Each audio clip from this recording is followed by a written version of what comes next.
नमस्कार मित्रों, हम हैं प्रमोद पांडे और आप देख रहे हैं एसपीबी न्यूज। मित्रों, आज की इस एपिसोड भ्रष्टाचार की कुंजी में एक बार फिर हम भ्रष्टाचार से जुड़े हुए सामग्री लेकर आए हैं और भ्रष्टाचार की जड़ कहां तक है हम वहां तक पहुंचाने का प्रयास करते हैं। हर अंक में हमने भ्रष्टाचार के जड़ तक पहुंचकर उसको समझाने का पूरा प्रयास किया है।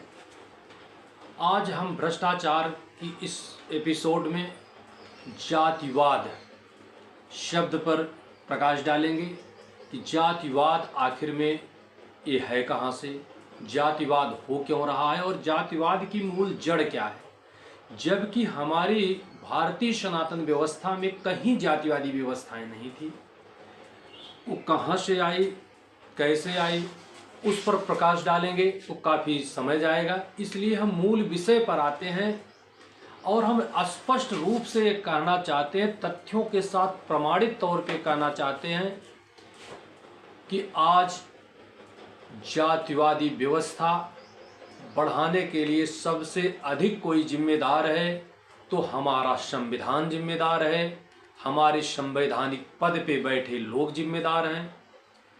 अब कल्पना करिए, जिस देश में जाति के आधार पर जाति प्रमाण पत्र बनाए जाते हो और उसी जाति का नाम लेने पर एक वर्ग विशेष को जेल में डाल दिया जाता हो, लाभ लेने के लिए जाति का प्रयोग करेंगे, लेकिन उस जाति का नाम अगर किसी एक वर्ग विशेष की जुबान पर आ जाए तो उसको जेल में डाल दिया जाएगा।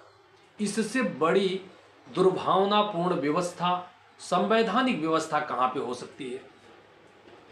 आज नौकरी आरक्षण के नाम पर, जाति के नाम पर, प्रमोशन जाति के नाम पर, सारी सरकारी योजनाएं जाति के नाम पर, प्राइवेट सेक्टर में भी जाति के नाम पे आरक्षण, लेकिन जाति का नाम नहीं ले सकते आप।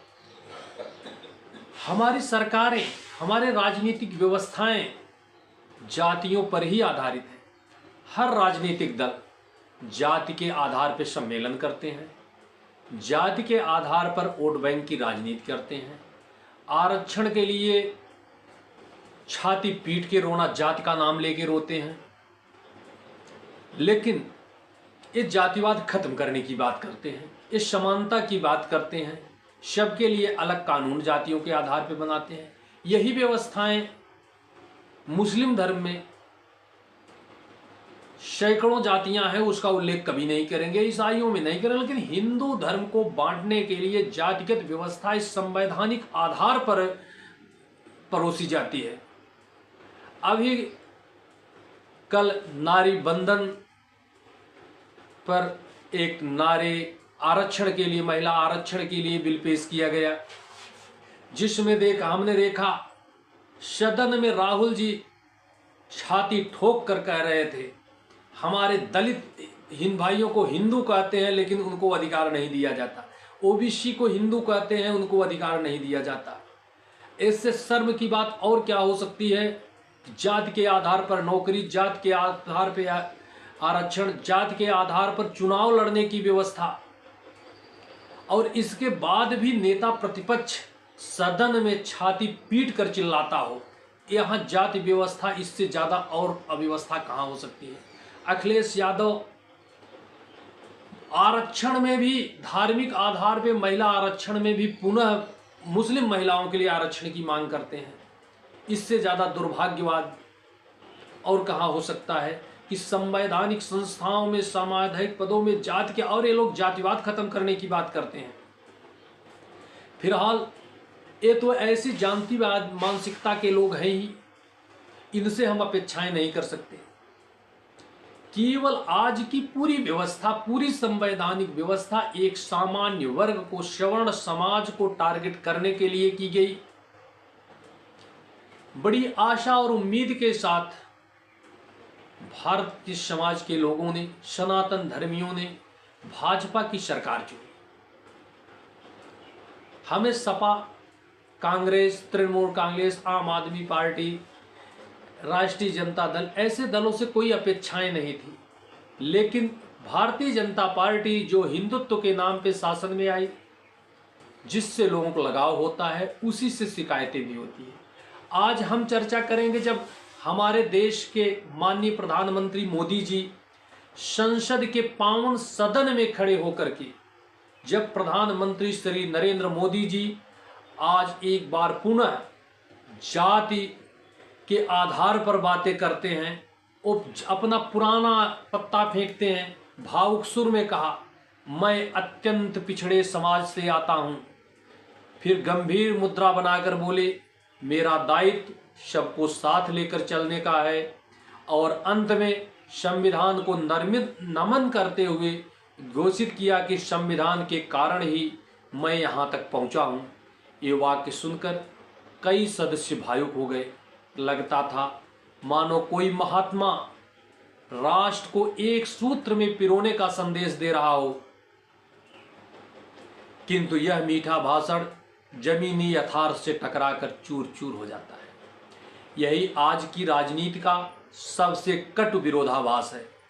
मोदी जी गर्व से कहते हैं कि मैं सबको साथ लेकर चलने उनका परम कर्तव्य है, परंतु उनकी नीतियों को देख करके तो दृश्य इसके बिल्कुल उल्टा लगता है। विश्वविद्यालय अनुदान आयोग की नई गाइडलाइन लाकर वे जात के नाम पर विभेद को और गहरा और अधिक विषैला बना दिए। उसमें केवल एक जाति विशेष को टारगेट करने के लिए नियम लाया गया, सामान्य वर्ग को टारगेट करने के लिए। और यहां तक कि सामान्य ब्राह्मणों में भी शर्मा, गोस्वामी ऐसी जातियों को ओबीसी में करके ब्राह्मणों में भी जातियां तोड़ दी गई। क्षत्रिय की भी कुछ जातियों को ओबीसी में कर दिया गया।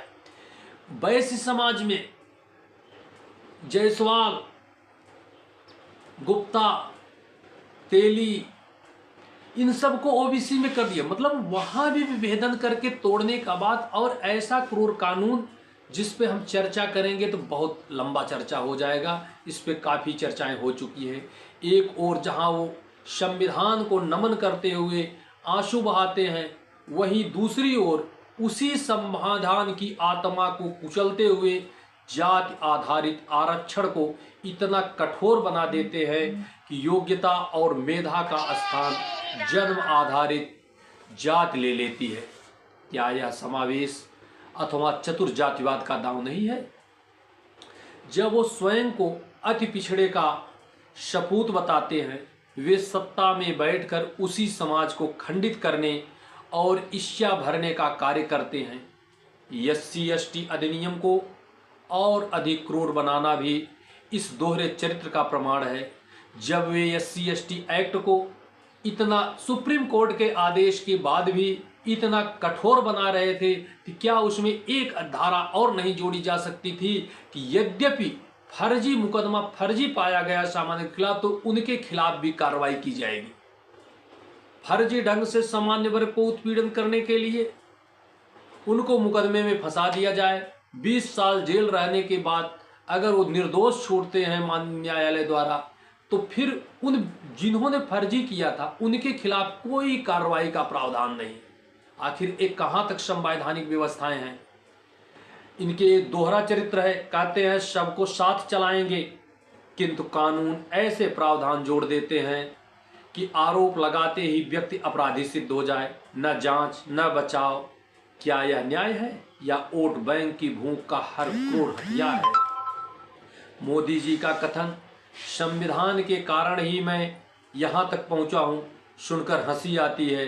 यही वो अवसर है जिसके आधार पर वो उनकी राजनीति कहते हैं। मोदी जी कहते हैं कि संविधान के कारण ही मैं यहाँ तक पहुँचा हूँ। ये सुनकर आज सामान्य वर्ग समाज को हंसी आती है। वही संविधान जिसने उन्हें अवसर दिया, उसी के वो चुनिंदा वर्गों के लिए तलवार बना रहे हैं। पिछड़े, दलित, आदिवासी सबको साथ ले लाने की मधुर बात करते हैं, वही देश की सबसे बड़ी आबादी सामान्य वर्ग के खिलाफ साजिशें रचते हैं और नीतियां समाज में संदेह और वैमनस्य बढ़ाती हैं। UGC की नई नियमावली इसका और इस विचारधारा को और नंगा कर देती है। यह राजनीति का चरम ढोंग है। एक ओर सबका साथ, सबका विकास का नारा लगाते हैं, दूसरी ओर जाति को अस्थायी आधार बनाते हैं। क्या यह सच्चा समावेश है? नहीं, यह विभेद का सुंदर अवधारणा है। जो संविधान का अनुयायी बताते हैं वे ही उसकी मूल भावना समता और बंधुत्व को चोट पहुंचा रहे हैं। जमीनी स्तर पर युवा बेरोजगारी झेल रहे हैं, किंतु जाति का कोटा बढ़ता जा रहा है। किसान और व्यापारी संघर्ष करते हैं पर उनकी आवाज दब जाती है।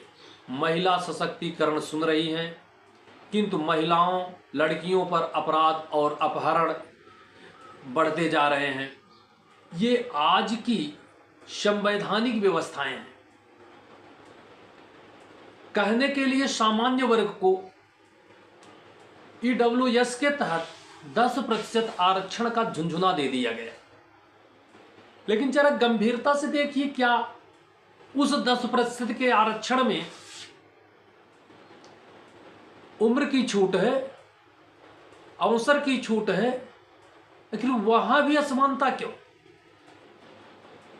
क्या सामान्य वर्ग का व्यक्ति 21 साल में ही बूढ़ा हो जाता है और एससी ओबीसी के लोग 32 साल में जवान होते हैं? आखिर दोहरा मापदंड क्यों? -40% प्राप्त करने वाला व्यक्ति सरकारी डॉक्टर होगा और 100 अंक पाने वाला व्यक्ति बेरोजगार घूमेगा। राजनीतिक स्वार्थ में इतना स्तर नीचे गिराया जा सकता है, यह हमारे संविधान की ही देन है कि गधे को रेस जिताने के लिए घोड़े के पैर में जंजीरें बांध दी जाती हो और फिर भी न जिता पाए तो घोड़े के पैर को ही तोड़ देते हैं। ऐसे ही विकसित भारत का निर्माण होगा, ऐसा भारत विश्वगुरु होगा जो भारत अपनी योग्यता के आधार पे पूरे विश्व समाज को सोचने की दिशा और दशा दी। जिस समाज के विद्वान और मनुष्यों ने शून्य से लेकर दशमलव तक का आविष्कार किया, जिसने भारत को ज्ञान, विज्ञान, चिकित्सा के क्षेत्र में उच्च स्तर तक पहुंचाया, भारत के विश्वास और व्यवस्था को कायम किया, उसको उस पूरी व्यवस्था की हत्या करके एक अयोग्य, अकुशल, अकर्मिक लोगों को बैठाया जा रहा है। शिक्षा के क्षेत्र में एक सामान्य वर्ग जो बुद्धिजीवी वर्ग था, उसको पहले तो आरक्षण के नाम पे पढ़ने नहीं देंगे। किसी तरह से एडमिशन हुआ तो उसको फीसें इतनी ज्यादा बढ़ा देंगे। वो वर्ग गरीब नहीं होता, उस वर्ग में गरीबी नहीं है, तो हमारी संविधान व्यवस्था नहीं बना दिया। वो जन्मजात जो शिक्षा योग्यता में अधिकार रखते हैं, जो देश के लिए उन्नत कार्य कर सकते हैं, उनको पहले से ही जन्मजात अपराधी बना दिया जाता है, उनको अयोग्य कर दिया जाता है। और जिनके पास कोई शिक्षा नहीं, -40 अंक वाले को डॉक्टर बनाएंगे, वही डॉक्टरेट की पढ़ाई भी करेगा, वही बच्चों को डॉक्टरी पढ़ाएगा। जो अगर एक ठेला खींचने वाले या रोड पे कार्य करने वाले मजदूर को भी बैठा दिया जाए तो 0 अंक तो ला ही देगा, लेकिन -40 वाला वो एक बुद्धिजीवी समाज पर राज करेगा। बताइए, पूरे अंतरराष्ट्रीय समुदाय में आपकी व्यवस्था कहां रह जाएगी?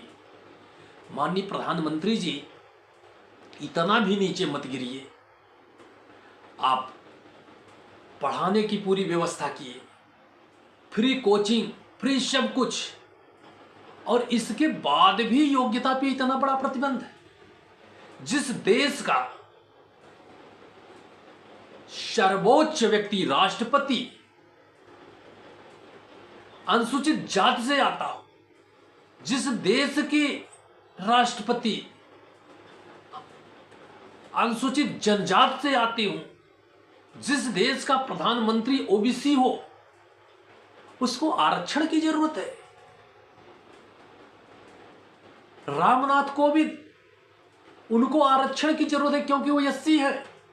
एक आम मजदूर, वो अगर ब्राह्मण है, क्षत्रिय है, वैश्य है, और उनसे अमीर मान लिया जाएगा। मायावती जी शोषित और दलित वर्ग से आती, उनको आरक्षण चाहिए। लालू का परिवार जिसने घोटालों में ही पूरा प्रदेश बेच डाला हो, उसको आरक्षण की जरूरत है, वो पिछड़ा है।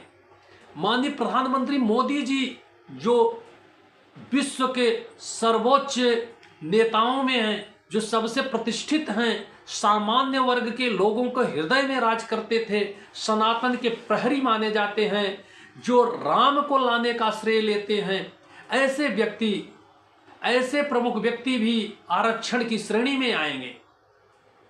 अखिलेश यादव जी जो महिला आरक्षण विधेयक में भी मुस्लिम महिलाओं के आरक्षण की राग अलापते हैं, प्रदेश की पूरी अर्थव्यवस्था को सैफई महोत्सव में लगा देते हों, जिनके परिवार के लोग साइकिल से प्रचार करते हों, लेकिन जिनके खानदान में रिश्ता रख लेने वाला मात्र भी दर्जनों लग्जरी गाड़ियों से चलता हो, वो आरक्षण की श्रेणी में आएंगे। जो एक आईएएस बन जाए लेकिन उसका बच्चा दलित है, उसको आरक्षण चाहिए। एक मजदूरी करने वाले व्यक्ति को आरक्षण नहीं चाहिए।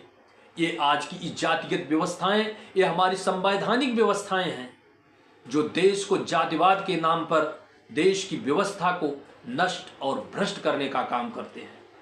मित्रों, आज के इस अंक में इतना ही। इस जाति व्यवस्था के कारण देश की अर्थव्यवस्था, राष्ट्र की सम्मान और संप्रभुता किस तरह से खंड खंड की जा रही है, इसकी चर्चा हम अगले अंक में करेंगे।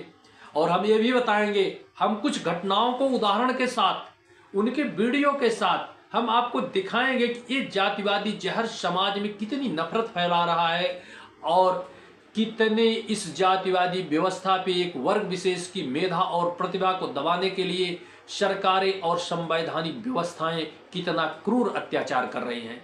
तब तक आप अगर हमारे चैनल पे नए हैं तो चैनल को सब्सक्राइब करके बेल आइकन की बटन दबा दीजिएगा।